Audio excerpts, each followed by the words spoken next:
please have an Americano and Small, medium, or large? I'm sorry, small, hot, and some carrot cake.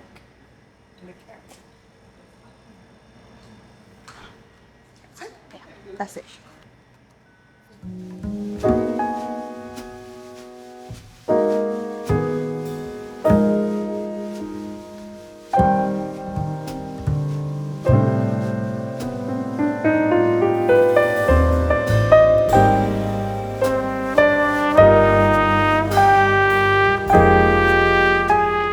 So first of all, carrot cake. I've eaten most of it. It's great. The cake is it's not great. It's good.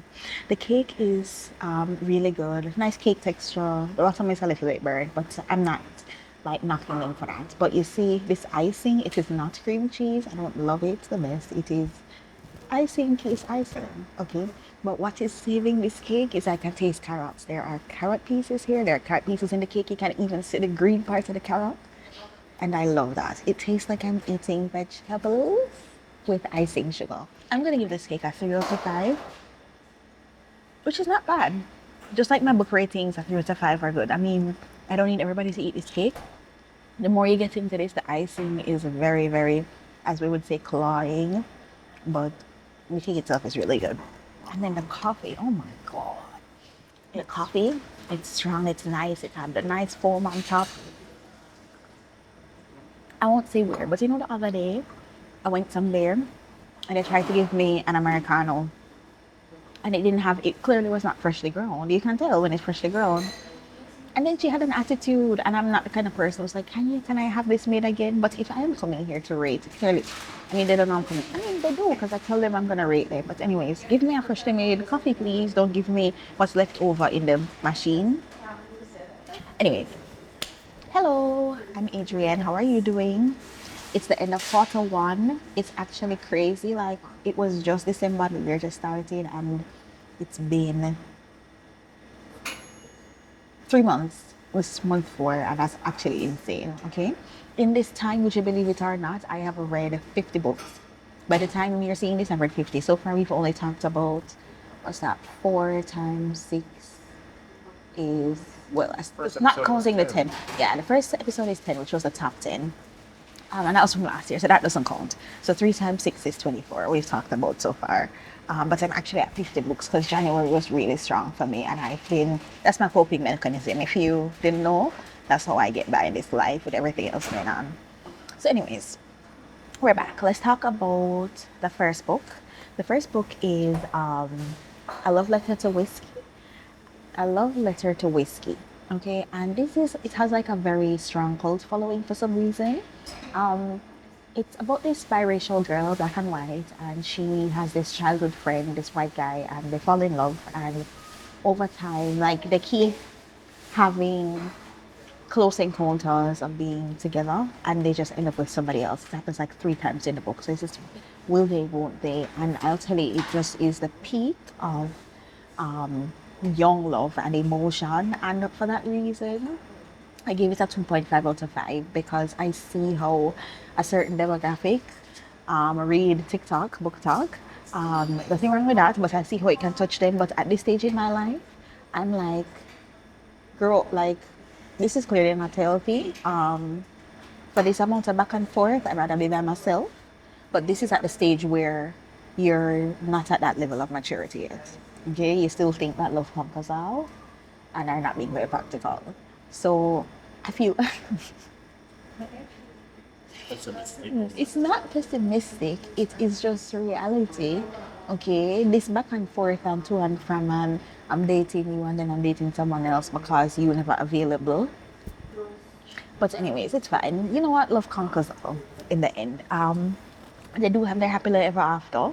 And this actually is a 5th edition. It's such a cult classic that it got re-released, you know, as a special cover for 5th edition because people are so enamored with this book. But anyways, that is number 1.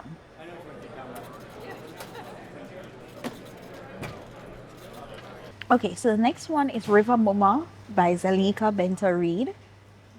And I gave this a 3.5 out of 5. So this is a young adult book, meaning it is not just adults. The themes in there, the ages, the content can be read by teenagers. Um, this book was like an adventure. So River Mumma, if you don't know, is a folklore from Jamaica, and it's about this lady. She's almost like a mermaid, and she controls the rivers, and she'll get you. And um, basically, this book was like Jackson-esque in the sense that it's an adventure with a group of friends. It also reminds me of Friday in the sense it's like a buddy comedy type. So there's banter between the characters, and it's her and her two friends who are on this quest to find this thing before as a which is a demand or request of Riba Mumma. So this girl in her dreams has the ability to like converse with her, with the mythical creature, right? And so it takes place in like present day Toronto, and they are young adults, so they're working, that kind of thing, and going through life and all of that. And her mom's Jamaican, right? So she's Jamaican-Canadian. And I feel like this is the kind of book that would resonate with a lot of people who are in the diaspora who didn't actually grow up here. But, it talks about some of the folklore, like I said, which unless you grew up here, you're not interacting with it every day. So it's giving people a modern day introduction to some of those topics. Also, I feel like it would make a really good limited series, like because it's drama filled, because they have this quest to do and this side quest and this character and this house party and whatever. Like it, that's why I say it reminds me of like Percy Jackson or Friday, where there's always like a side, what's the word? A side quest or something like that, to get to the point of the story. So I think it is. I think it's worth a read. I think it's entertaining, and if you have a teenager who you want to get them into the culture, you want to give them something. A lot of teens like fantasy as well. I think this is a really good bridge between like grounding in reality for like somebody who's young in Toronto or whatever, and also giving them cultural heritage. The next is The Gene, an intimate history. And this book is basically written by an MD PhD who is a doctor but also a researcher in cancer. And he basically being faced with the fact that the men in his family historically have had some form of mental illness, he got really interested in finding out more about the history of the gene and basically trying to dig into whether or not he might be at risk of losing his mental faculties as well. So let me tell you exactly. I'm gonna read a little bit of what I wrote. So it's a novelized history on the gene, meaning that the way he weaves story together. This book is a 5 out of 5 for me. Okay, I don't know if it's because I'm a scientist and a researcher myself, or if it's because I just appreciate that a lot of this stuff it can be boring for the average person. But that's also why we talked about Malcolm Gladwell a few books ago and his ability to weave in story in basic facts, studies, anecdotes, stuff like research, right? But to make it really have a narrative, that's a skill, right? And then we're talking about the gene. It's incredible storytelling. So it takes us from the 1800s until the 2010s through all the landmark scientific studies. So we're talking about the discovery of the gene itself. We're talking about the discovery of the double helix. We're talking about the discovery of gene RNA and DNA. We're talking about the discovery of what's the name of CRISPR technology, where they can do splicing of genes for developing pharmaceuticals and treatments. Listen, everything is in here. We're talking about AIDS and HIV, right? The development of that, how they figured out it was happening, right? We're talking about the cultural things that came with that. Remember that a lot of the early scientists were white men and they were racist. It's not even like a question about it. Like they were literally trying to eradicate certain races. They talk about Nazism and Hitler, right? They talk about the twin experiments. Those were experiments where to be able to study the effects of certain things, they kept all the twins. They had twins come in and force them to live so they could study them in this place. And so this book was incredible. I think it is a very good resource for anybody who's interested in science, anybody who's interested in, understanding a little bit more about ourselves, right? The gene is the basic unit, right, of genetic material, and so it's relevant to everybody. So again, 5 out of 5, non-fiction book. If you don't like fiction and you think you need to live in the real world, this is really good. The Snowbirds by Christina Clancy, 3 out of 5 stars. So this is a romance, but it's not a traditional romance. This book was really interesting to me. It's like nothing I've read before because this book, first of all, is like a do they want to stay together anymore? Do we even like each other? I've been married for almost 11 years now, and there are times when it's like, do we even like each other? Like, okay, we like each other, we love each other, but we don't necessarily like each other all the time. So it's there ebbs and flows, right? But basically, this couple, they're from Madison, Wisconsin, and they go out to California because one of their friends has like a house out there and he doesn't live there. And apparently, when people do that, that's called snowbirds. So the people who come into the warm place from the winter, they're called snowbirds. Okay, and so they take this guys. It's like staying, like at Airbnb. You stay in somebody's house for a while, you host it or whatever while they're away. And so they're actually not married. They have 2 kids. They're not married. They've had different careers. For a lot of their marriage, they've actually had 2 separate houses because he got an academic job. If you know anything like about the academic job market, it's hard to find a job. Okay, there are not that many available because it's a tenure position. You're staying it till they're dead, right? So there are fewer people leaving than there are coming in. So basically, for that reason, they've actually mostly lived apart and visited on weekends. And, they're trying to find that spark again. And he goes missing. He takes up his hiking hobby and goes missing for like between 3 and 5 days. So she's now freaking out. And as the time goes, the likelihood that is still alive, they're searching for him, but she's panicking. And mind you, they've left off on a negative note. Anyways, in the end, it's a happily ever after, but it's definitely like it takes a while to get into. This was an advanced reader copy for me, meaning that I got it early before it came out, so I could actually give reviews to help to generate reviews and buzz around the book. So I think this would be really good to recommend for people who are older or people who have been married for a long time. It's not like a typical spicy, young, contemporary romance book that's very fluffy. It's talking about some, very serious things, and they're at a different stage in their life, right? They're approaching middle age, they have grown children, stuff like that.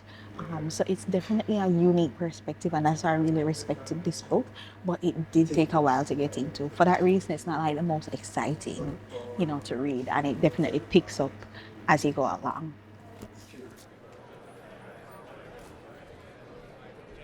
Only in Your Dreams by Ellie K. Wiles. This is the first in a trilogy, and it was an advanced reader copy for me, but it's already out. So this is a contemporary romance, and let me tell you, I was not expecting that level of spice. I'm glad I didn't go somewhere and listen to this out loud because I don't know what I was expecting, but it wasn't that.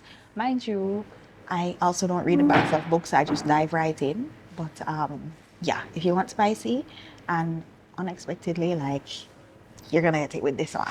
So this book is also a kind of sports romance, kind of indirectly. So the guy is a retired. He used to play football, American football, of course, but now he's a coach at his former high school. And the girl, she knew each other because her brother was his best friend or is his best friend or whatever. But anyways, the both of them they go to this camp together with their twin brother, but the twin brother ducked out of the camp. So it was a group of friends who went camping, and then they realized that they got left behind by accident. So when one friend say, "Yeah, man, I'm going with the other friend," and then the other friend say, "Yeah, man, they're with that friend," and they literally got left behind at the campground and went through a storm together. Anyways, fast forward, they get back to town.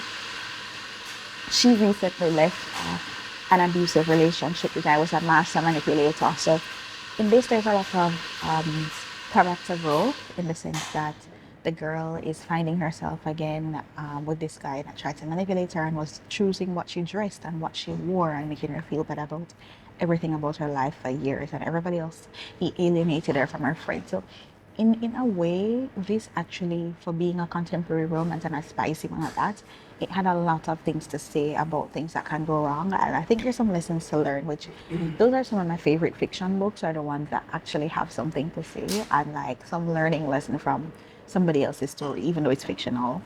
So this was like a solid 3.5, which is good. I would recommend this to somebody.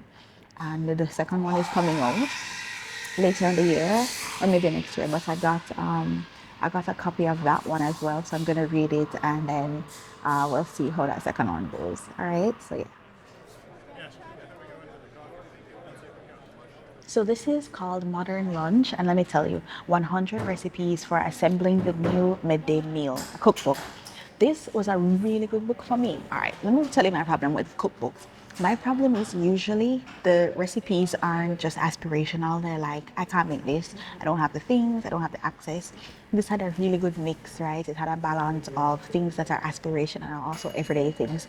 It had things you can use to stock your pantry. You can make a Dijon dressing. You can show making these things from scratch, and they're all nicely compiled. So you have a list for brunches, you have a list for entertaining, you have a list for actually packing your lunch to go, right? The theme is lunch, so they have different types of lunches. They have them other things like foods that you cook and things that you don't cook that you toss together. So I really like this and I actually want a physical copy, and there aren't that many reviews on the book, so I don't know if it's someone who's a smaller creator who's doing this, and I just found it in my on my library and downloaded it to read. But I actually genuinely like this. Things like how to make pour over coffee. Unless you grew up making coffee, which I didn't, or watching people make it, you don't know how to make a good pour over coffee. You don't know the temperatures, you don't know how long it's supposed to stay, how long it's supposed to grind. There's simple things that it takes you through, and I really, really enjoyed that.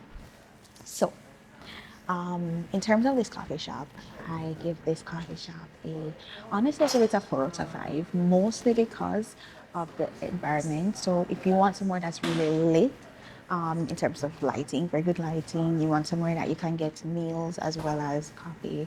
You want somewhere that's kind of intimate, not too big enough seating. So let me give it a rundown. In terms of parking, 5 out of 5, lots of parking. In terms of accessibility, I don't know if there's an elevator, so that might be a challenge, but they actually employ deaf people, which I think is amazing, so they get a point for that. So that gets a 4 out of 5. The carrot cake was a disappointment for me. The icing, frosted icing, I do not love, but the coffee was really good, so they get a 4. That's an average. And then in terms of workability, there's Wi-Fi and, like I said, there are desks. So there are a few people here working. They get a 5 for that. So overall, this really wasn't bad for a coffee shop, you know. So, but I definitely think the hours you choose are going to be important. So you want to choose a less busy day and a less busy time, as with most coffee shops. All right. So thanks for coming to our 5th reading wrap and Kingston Coffee.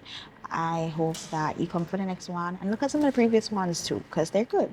I talk about different books every single time. Who's doing that? Who's giving you 6 books every time? Different coffee shop, different views, stuff like that. Okay, so take a look and help me get to, like, I want 100 views on each of these videos. I don't ask for a lot. Okay, thank you. Bye.